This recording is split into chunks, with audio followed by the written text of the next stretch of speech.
Chapter 24. Oklahoma. About a month after getting back from the Colorado Rainbow Gathering in '72, my friend Lee approached me with the idea of taking a trip out to Enid, Oklahoma.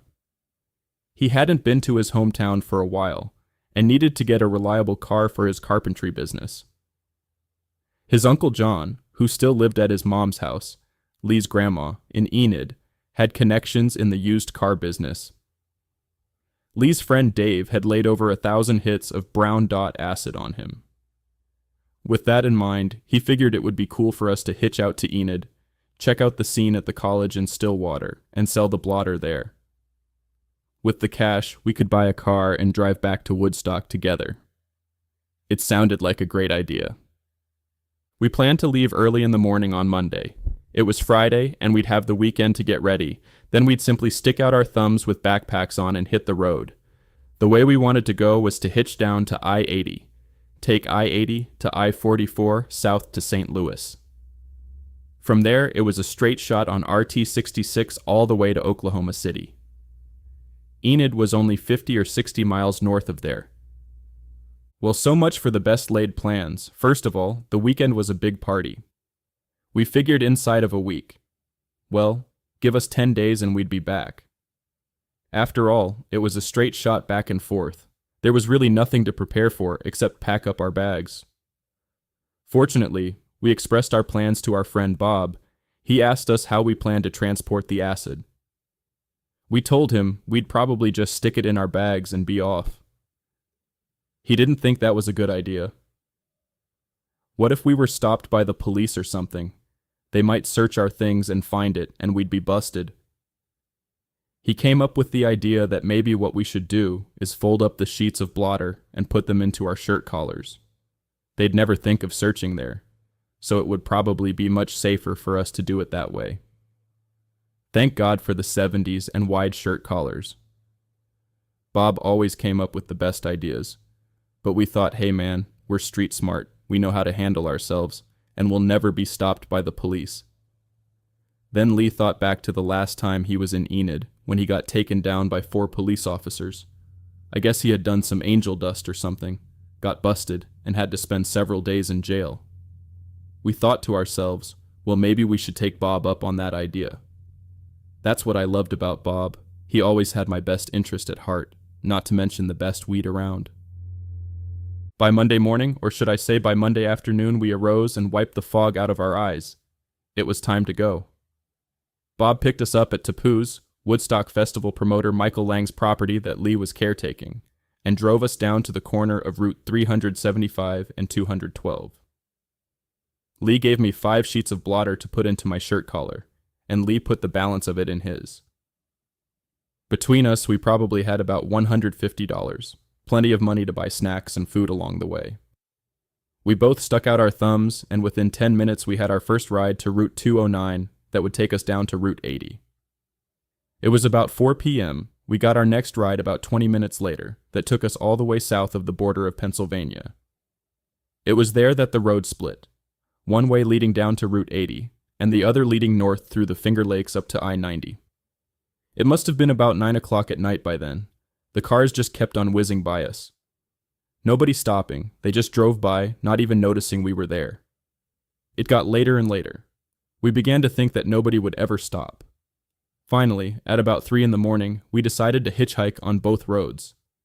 I suppose we realized that we weren't in Woodstock anymore, and that we would take the first ride leading out of there, and it didn't matter where it went as long as it was west.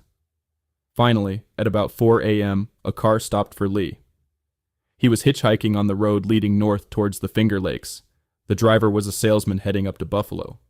What the hell, at least we could get there. Any place would be better than where we were. So off we went. We were let off at the exit to Buffalo on I-90 around 9 o'clock in the morning on Tuesday. The on-ramp looked weird. Dressed the way we were, we really didn't think we would blend in with any drivers from Buffalo. So we walked out to the interstate and began to hitchhike. The cars were all doing 70 miles an hour or better, and nobody could stop even if they wanted to.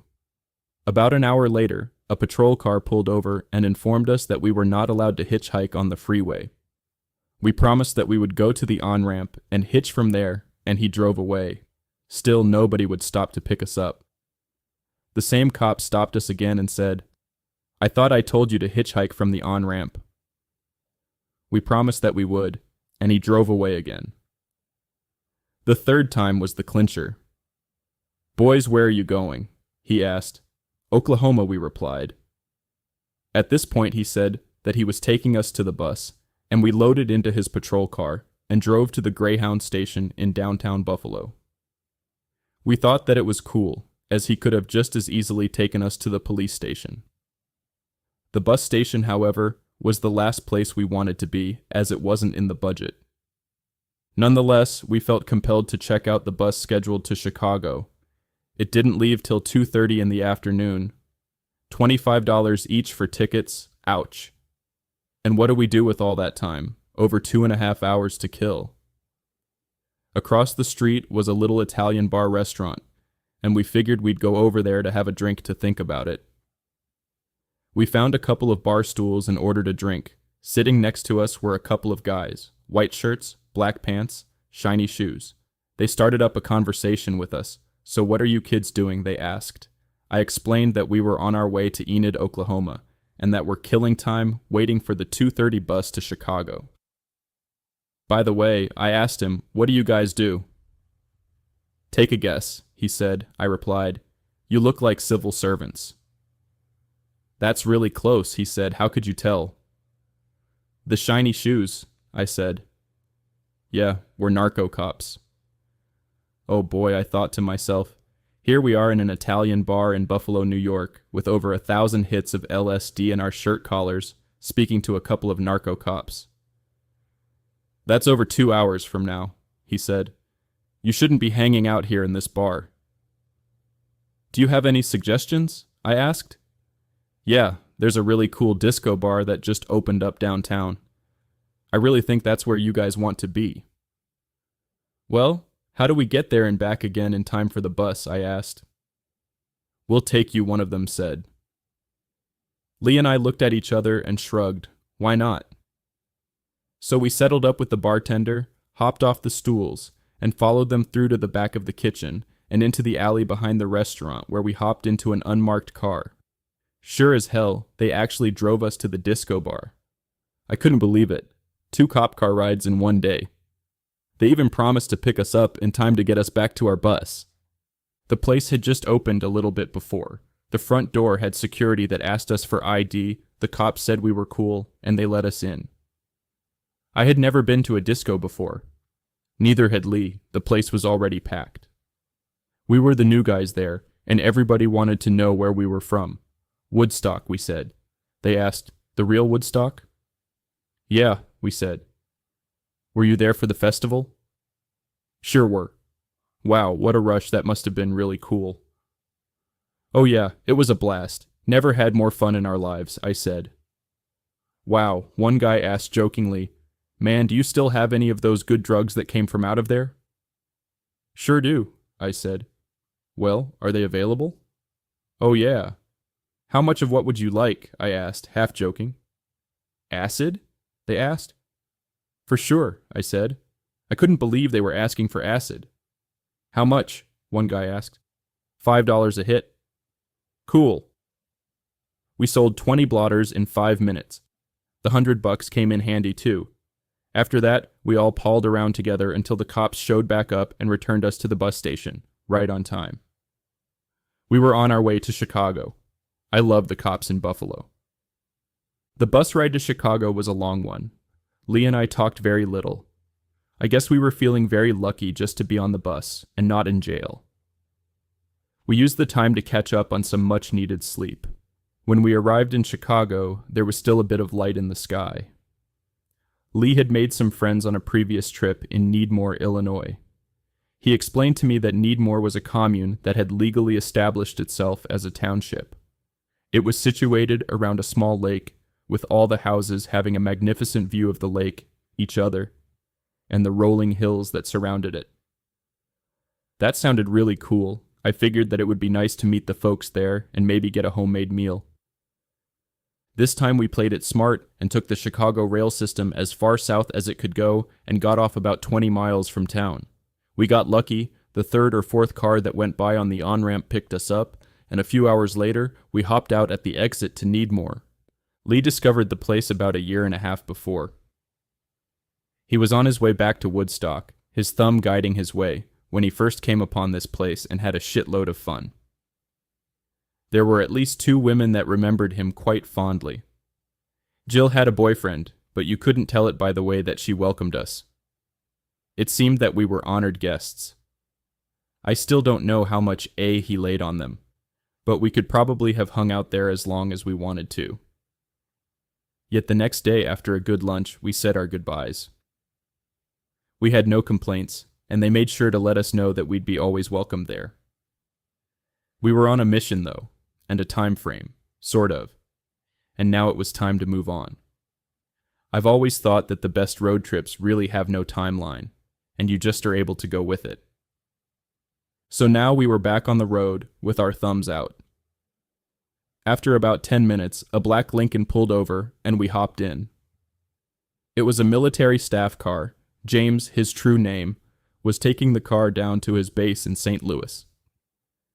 He blew past every cop car at around 100 miles per hour with his finger hanging out at them, smoking the best grass that you can imagine.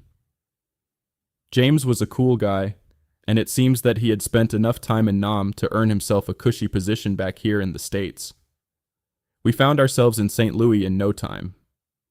I was tired, and along came a camper van that picked us up and took us towards Oklahoma along the old Route 66. I crawled up into the bed above the cab and went to sleep. We were on the road going to Oklahoma, and I was in dreamland. I can remember the beautiful landscape going through Tulsa, lots of green and lakes, rolling hills. I fell back to sleep. The next time I can remember opening my eyes, the hills had turned brown and then flattened out a little. I wasn't very focused, but out of the corner of my eye, I saw the shadow of an airplane, and it was going at the same speed as us. John, our driver, was going fast. 90 or so, and the next thing you know, a patrol car had pulled us over. It wasn't like I didn't try to warn them a minute or so before, but by that time, it was already too late. "Where you boys off to?" the cop asked. I pretended to be still asleep in the bunk. For some reason, don't ask me how, John had gotten turned around a bit and was headed towards Muskogee. You have to know that this was 1972, and the song, "I'm Proud to Be an Okie from Muskogee," was on the charts. Here we were with hair down over our shoulders and over around 1,000 hits left of the A in our shirt collars, being pulled over for speeding in Muskogee, Oklahoma.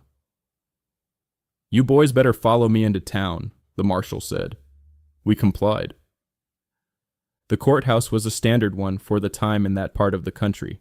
Brown sandstone blocks with a keystone atop the archway of the main entrance. The marble floors as we entered reminded me of one of many government institutions that I had seen. We really didn't want to spend any more time there than absolutely necessary. I was amazed to see how fast we were brought before the magistrate. We were clocked at 105 miles per hour, and that was 30 miles over the speed limit. He looked down from his bench at us. "Where were you gentlemen in such a rush to?" Of course we had no answer that would be satisfactory to him. There was a long silence. The charge for going that fast was $45 and $15 for every 10 miles over. John, the owner of the camper, offered to pay with a check, but the magistrate would have nothing to do with that. Lee and I only had about $115 left, and now most of it, $90, was given to the court. And as unbelievable as it sounds, we were on the road again. We didn't speak much after that, and after a while, quite a long while, we found ourselves at a crossroads. One road led to Oklahoma City to the west, the other, north to Enid. John was headed the other way. He gave Lee a check for $90, and we found ourselves on the last leg of our journey. Once again, we stuck out our thumbs, and as if by magic, an hour later, we were in Enid. Lee's family was expecting us. His grandma met us at the door. "I hope you boys are hungry," she said, as she smiled at me, gazing over Lee's shoulder while hugging him. The house was a simple rambler, probably built in the 50s. Lee's Uncle John was seated at the table in the kitchen over to the left through the living room. On the table in front of him was a large baked ham, along with vegetable plates, a large bottle of bourbon, Coca-Cola, and a bowl of ice cubes. I hadn't seen a spread of food laid out like this one in quite a while. It was appropriate, however, to go through the introductions and have a bit of conversation before sitting down and eating. "Didn't know for sure that you guys were going to ever get here," said John. "Yeah, there was some doubt, but we just kept going. Looking forward to getting off the road and seeing everyone," said Lee. He proceeded to tell the story of our trip, and with great enthusiasm, he described all the events.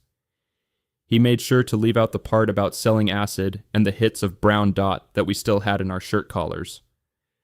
"Now that's a story," said John. "Our plan is to buy a car, and we were hoping that you could help in that direction." John looked over at us and proudly exclaimed, "That's the business I'm in. What are you looking for, and what's your price range?" Lee said, "I'm thinking a wagon, $1,500 or so, and as long as it's straight, we'd like to pick it up soon to drive on back to Woodstock." When John said that it wouldn't be a problem, we knew that another piece of our journey was put into place.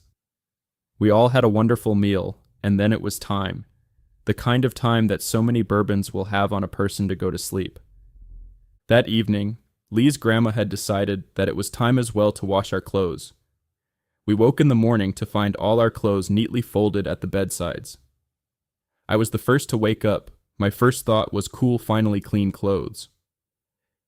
And then it occurred to me, a strange feeling that you never want to feel. What happened to the acid? Well, it seems that Lee had stayed awake a bit longer than I had, and upon hearing his grandma's plan to wash our clothes, promptly removed the Sid and put it in a safe place. I wasn't aware of that, and started to freak out.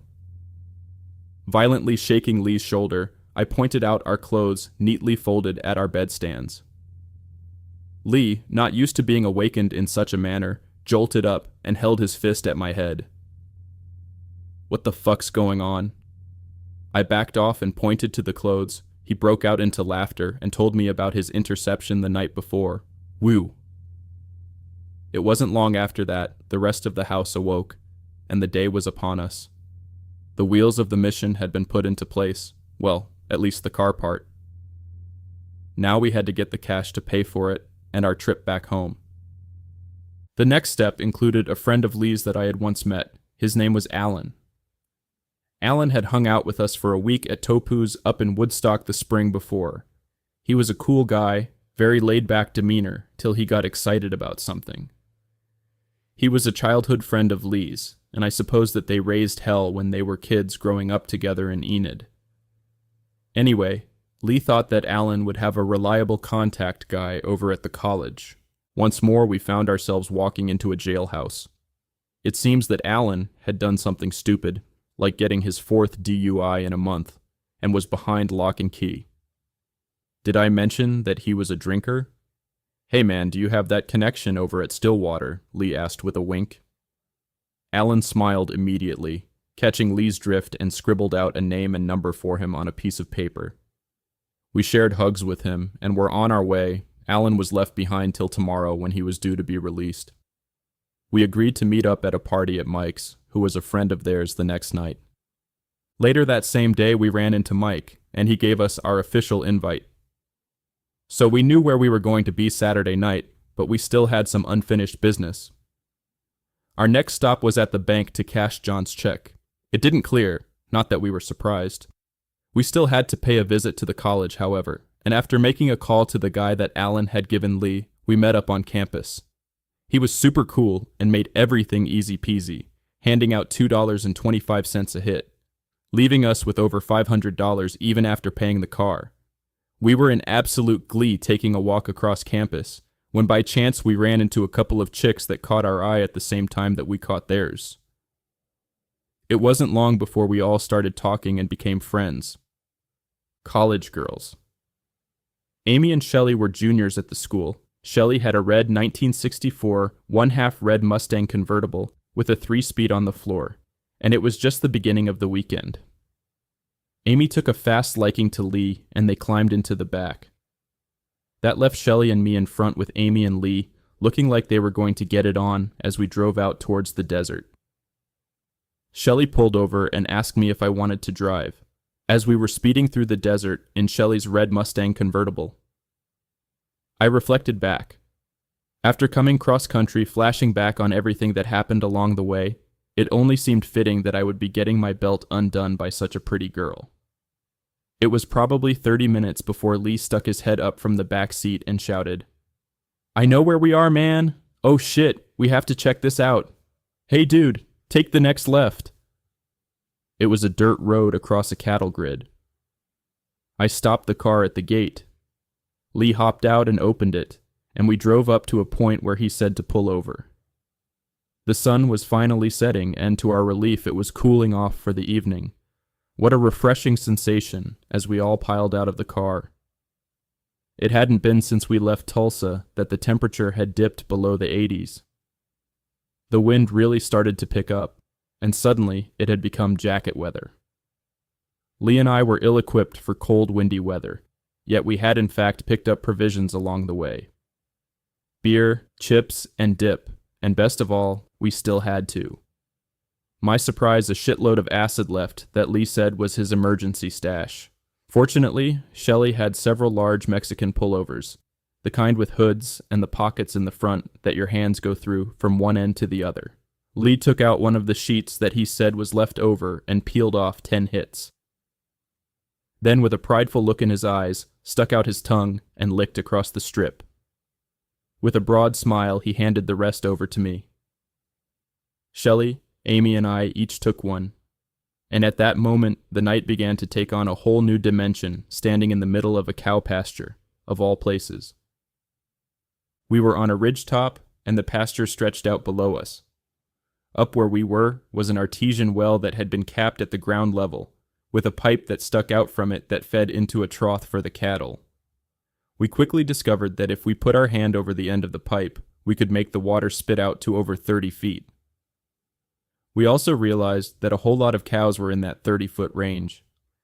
It was all like a movie, complete with the wind blowing at our backs, the sound of the water splashing out, and the stars that were all up there shining so brightly. About an hour or so after dropping, the girls decided to go exploring, and Lee and I found ourselves left to deal with all the cows. There must have been 100 of them. We were still hanging out at the top of the pasture by the well. The cows, one by one, and sometimes in greater numbers, made their way up to where we were hanging. I remember when the bull showed up looking all proud and full of himself. We were on his turf, and he let us know it. Kicking up his hooves and stirring up a lot of dust, he feigned a charge at us. Lee put his hand over the pipe, and the water sprang out like a jet, knocking the bull back. He quickly retreated, and we were now the kings of the hill. Everything appeared brighter to me at this point. With the stars sparkling, the wind howling down the hill, all the sounds around us were becoming clearer. We cracked open a couple of beers and kicked back till later on into the night, dozing off into dreamland as the world spun around us. We didn't get back to Lee's grandma's that night, or even the one after that. The girls showed back up just as the sun was about to rise. It seems that they had spent the time on the next hill where there was a flock of sheep, and they shared amazing stories of their own with us. The best one for them was when they pretended to be sheep herders. I suppose that sometimes it pays to have a hill of your own. It was now Saturday morning, and the day was set before us like a new territory that required exploration.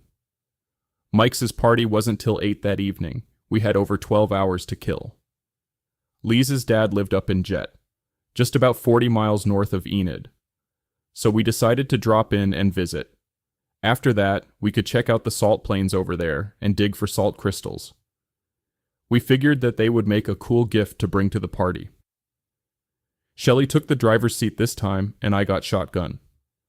Lee and Amy hopped over the sides of the convertible, plopping into the back seat, and we were on our way to Jet.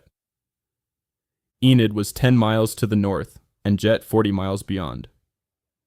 With a strong craving for a large breakfast burning in our guts, we pulled into the closest diner just south of town. After basically ordering everything on the menu and trading more cool stories from the night before, we got back on the road. The landscape began to change. Enid was an oil town, and the refineries to the west of town were prominent in the skyline. Large bright flames could be seen as they burned off the gas byproducts from high towers looming 300 or more feet into the sky. As we drove northward, we were greeted with prairie land stretching outward as far as the eyes could see. Before too long, we were pulling into Jet. Over to the east side of town, we pulled onto the road that led up to Lee's dad's place. His dad, like Lee, was tall and lanky, yet his face was weathered by the years. He ran a small gas station grocery store with the house attached to it. His wife was salt of the earth as he was, and both were surprised and very happy to see us. Lee spent some time with them catching up on things, and we, the girls and I, wandered around the place, taking in the few sights that were to be had, too few really to mention. Around noon, Lee's stepmom set out a wonderful lunch for us with cold cuts pickle slices, home-baked bread, and the most delicious chocolate chip walnut cookies that could be. Better than even famous Amos. After lunch, we decided that it was time to go digging for crystals. Saying our farewells, we hopped back in the car and drove out to the Salt Plains. The Salt Plains were just south of the airstrip that the Air Force used to test the very newest planes that were being developed for the military. You could watch the jets overhead and hear the roar that they made as they passed on by. The roar should have been enough to shake the crystals from the sand. However, it wasn't until you dug down about a foot or so that we began to find any. I guess the place had been harvested quite a bit in the past. The digging continued for a while, and then Amy jumped up yelling that she had found a big one. Wiping her hand over it, she revealed a 9-inch long perfectly shaped crystal. Our eyes went wide in awe. Then Shelley found one, and we knew we were hitting pay dirt. One beautiful object was revealed after another. All in all, we ended up with around 10 spectacular crystals to bring to the party. With our basic objective achieved, we made it back to the car and crashed out till about 6 that evening. The sun still had life left in the sky as we headed back to Enid, and by the time we stopped to eat and got to Mike's house, it was just about to set. Feeling refreshed and ready to party, we parked and made our entrance. Lee, who hadn't spoken to Uncle John in a while, made his greetings and rushed in to make a call. The girls and I casually walked in and sized up the scene. About 20 people had already shown up. Alan was the first to greet us. With Mike by his side, he reached his arms outward to me, and we had a warm hug. The girls both got special hugs of their own as we walked into the party. Mike's house was up on a hill overlooking Enid. The view was highlighted by the oil refineries off to the west of town, with the fiery glow of the gas being burned off at the top of the high towers. His dad was an executive at one of them, and both he and his wife were out of town for the weekend. The place was ours. Plush wasn't even the word to describe it. The living room was huge. Mahogany bookcases greeted the walls as we entered. There was a polished stone floor that had steps that led down into the main area that extended around a teardrop pool that came in from the outside. The walls on the right and on the pool side were floor-to-ceiling windows, and at the far side, a beautiful large stone fireplace. The furniture that ordained the room was lavish as well. In front of the fireplace were 2 semi-oval couches that were separated by a long glass coffee table, and set up upon that table was a beautiful soapstone chessboard. The best part, though, were the people that were arriving. They represented the upper echelon of the hip crowd in town. One by one, I was introduced to them with many warm handshakes. We were all wondering if you would make it. Heard so many good things about you, they were saying, as Lee, after getting off the phone, entered. I can't say where it came from, but Lee pulled out a torn sheet of blotter that contained another 30 hits of brown dot. Everyone cheered. This was about to become one of the premier parties of the year. All these little gifts of sacrament came out as we prepped ourselves for blast-off. Dylan was playing in the background, and Rainy Day Woman became our new anthem. Lee wrapped his arm over my shoulder and told me that Uncle John picked up a car, and that it was waiting for us in the morning or whenever we showed up the next day. It was a '65 Ford Fairlane wagon with only 35,000 miles on it, and the best thing was that it would only set him back $900. John told Lee it was straight and clean, and that was good enough for him. We looked at each other and just laughed. 600 more bucks than we figured on. Hearty backslaps were in order as we filtered on into the party. It was headed towards 11 o'clock, and the party had swelled to over 100 people. Way too many for us to get high on our own, and yet from somewhere Lee found more for everyone else. It didn't matter where it came from anymore. It's just the fact that it was there, and everyone was glad that it was as well. At some point, I was attracted to the area where the chessboard was by the fireplace. With the sound of people splashing around in the pool, Mike challenged me to play a game. He told me that Lee had mentioned to him that I had played Dylan and wanted to have the honor of winning against the guy who beat Dylan. I was having a great time and figured that it would continue, so I said, "Why not?" The game began, and all eyes were upon us. Mike opened with white, pushing his pawn to Queen 3. I responded by pushing my pawn to King 4. His rook's pawn came out, and the game began. It was a great game. Then I got a glimpse over my right shoulder of Alan, airborne, with a huge smile on his face, about to make a one-point landing on me. I barely had time to brace myself when he hit. The blow knocked me over, my foot hitting the chessboard, sending all the pieces flying up into the air and crashing onto the stone floor. The fireplace crackled with flames and sparks as Alan, now embracing me with a huge bear hug, realized what he had just accomplished. His eyes became large. "Hey bro, you're the man," as we rolled around on the floor together. "Tapuz man, Tapuz, what a great time we had there." "Yeah, Alan, glad you're out of jail," I said to him. He looked at me, and with a big kiss on the forehead thanked me for coming through and watching over Lee. The funny thing is that I never saw it that way. Mike, who at this point was still shielding himself from anything else that might start to fly, looked up, and with tears in his eyes, held up a broken queen that had hit the floor. What do I tell my folks? At this point, everyone at the party was staring silently at us. There was this awkward moment of, what's going to happen next? And then Alan started to laugh, and the whole room followed suit. Once again, having averted yet another close call, I wiped sweat from my brow and began to chuckle. Lee figured that this might be a good time to present Mike with the cool salt crystals we dug up earlier.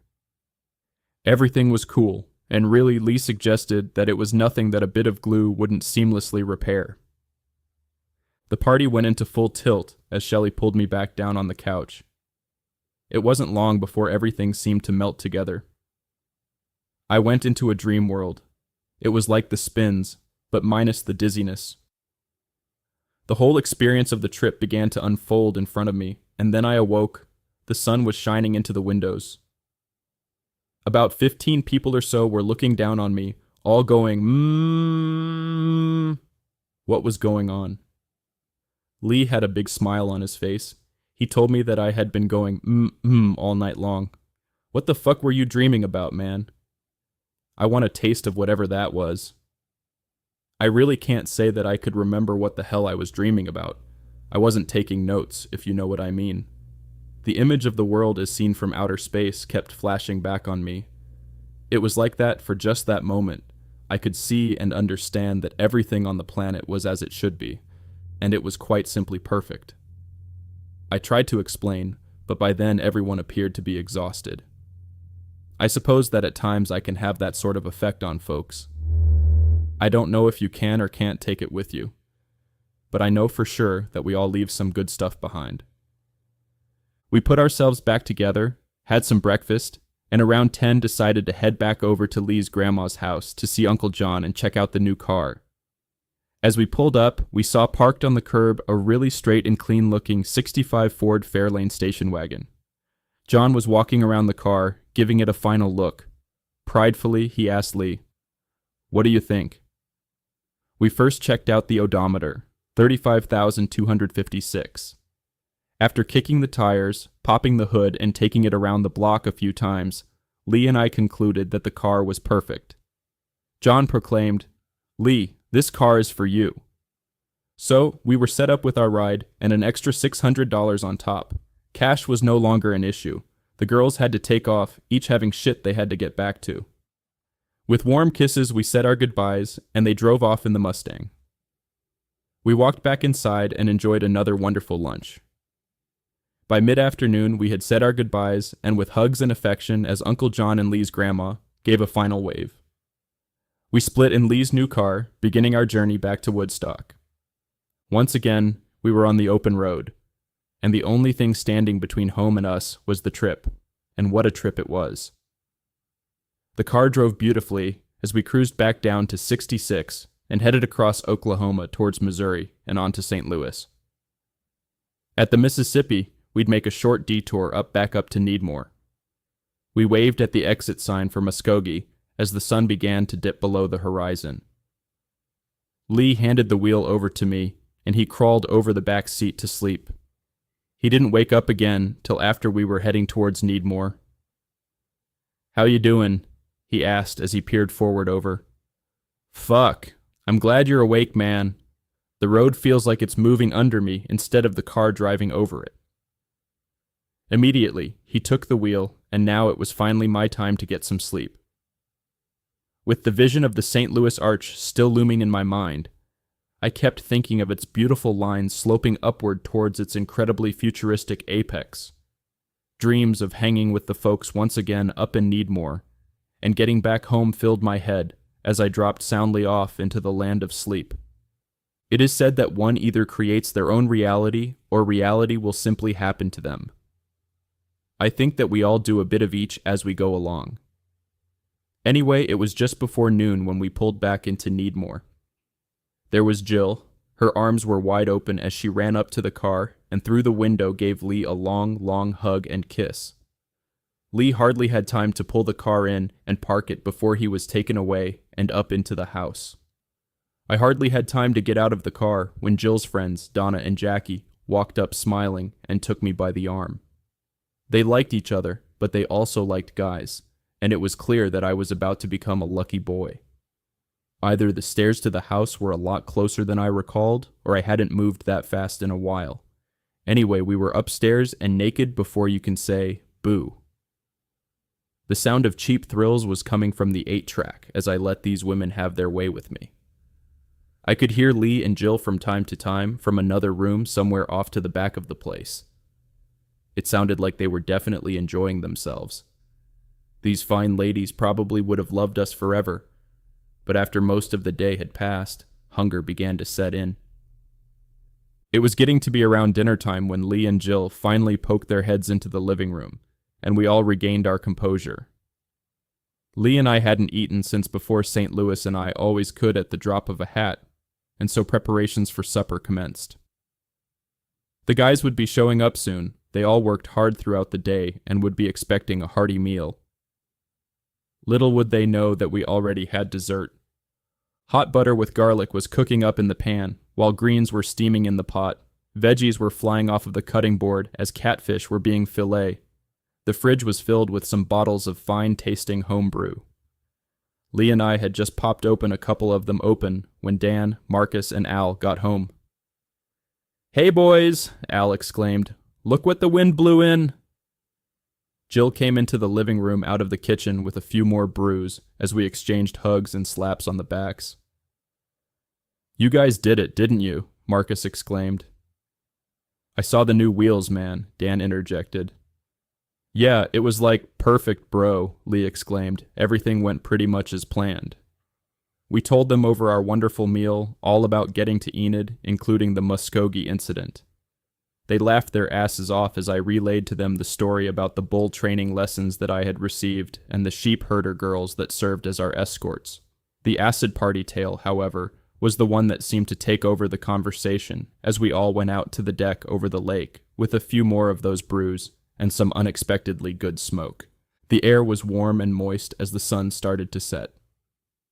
A soft breeze arrived as a welcomed friend. You could see the ripples the fish left on the water as they jumped upward to feast on fireflies, feeding off the algae on the surface of the lake.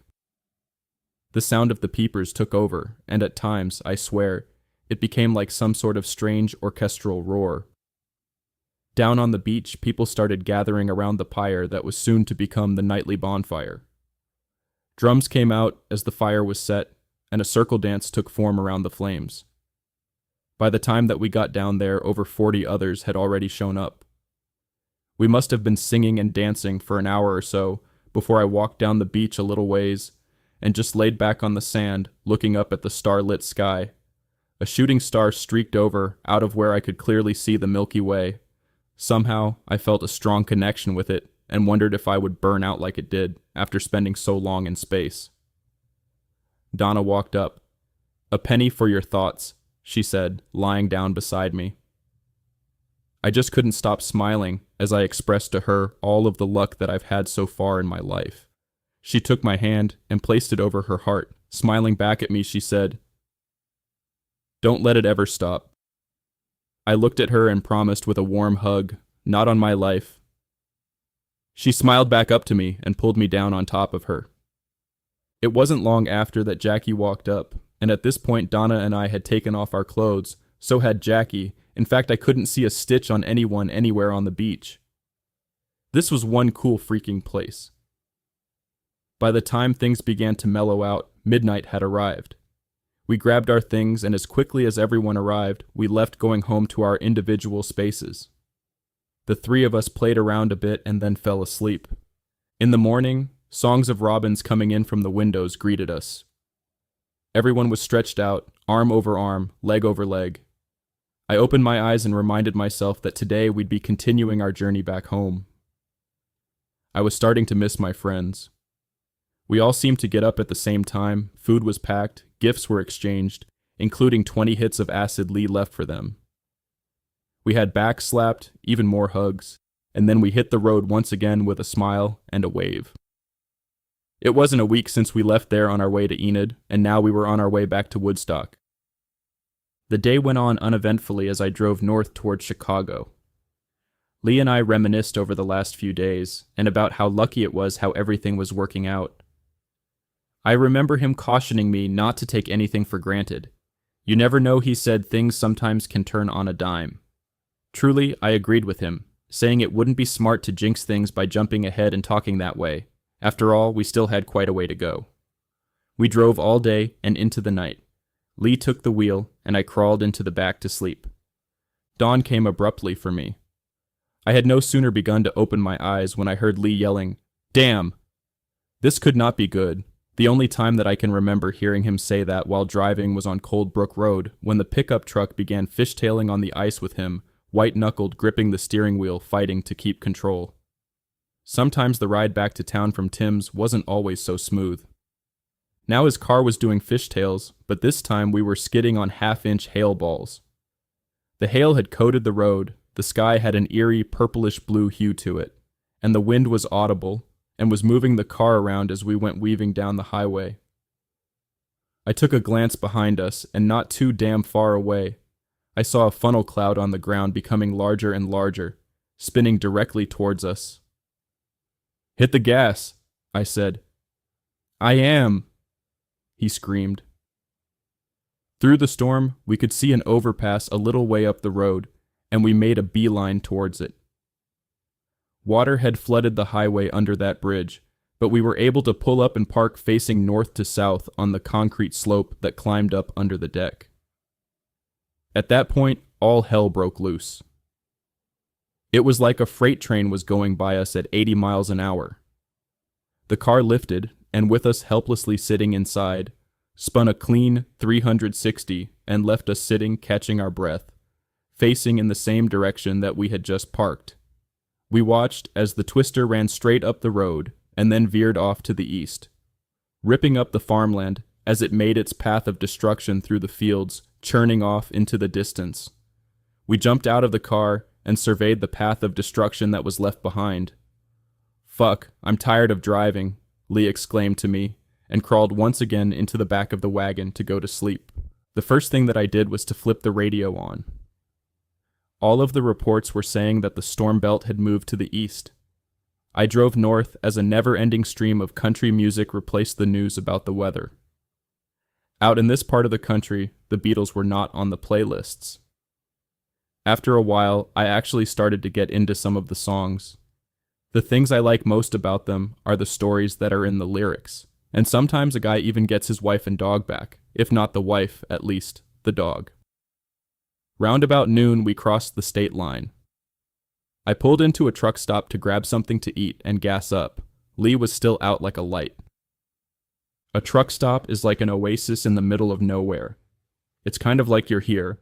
Welcome, have a shower, visit the gift store, buy a new pair of boots, have a good meal, gas up, and you all come back now. Here? I passed on the boots, but after a shower, a shave, and one of the best burgers, I filled up the tank and was on my way. The whole thing set us back around $10. The road has a life of its own. There is an unspoken understanding about how we, and the ones that traverse its pathways, communicate and utilize the rules. We were on the last leg of the journey, and yet after all the things that we planned that seemed essential to us, we never really gave thought about the ride home. We knew that there would always be challenges. It seems that no matter how well thought out a plan is, one must constantly make room for the anomalies. The air was soft, and the road was smooth. We continued switching off, taking turns driving. I slept while Lee drove, and then he slept while I did. It must have been around 3 a.m. while we were heading east into Ohio. I was passing a trailer truck, flashing his lights to let me know that it was okay to pull back in when the rain started to fall again.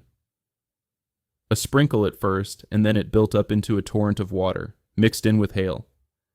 I followed the truckers as they all got off the road at the next truck stop. This was the same storm belt that we had encountered the twister in, and it had made its way up to the northeast. Once again, we were in its path. I'm really glad that we pulled in. First of all, it was impossible to drive in the weather. Secondly, I was tired, and the coffee kept coming. But best of all, I got to hang out a bit with the drivers. We all shared stories. A couple of them had encountered the twister in Indiana and were afraid it would hit them again. I told them about the 360 Lee, and I took when we had to hide under the overpass. Tom, it seemed, was taking a load from St. Louis east to Columbus, and was in Indiana when he encountered the storm. Finally completing all of the repairs to his rig that the weather had inflicted, and losing over a day in the process, he was trying to make up for it when it bit him again.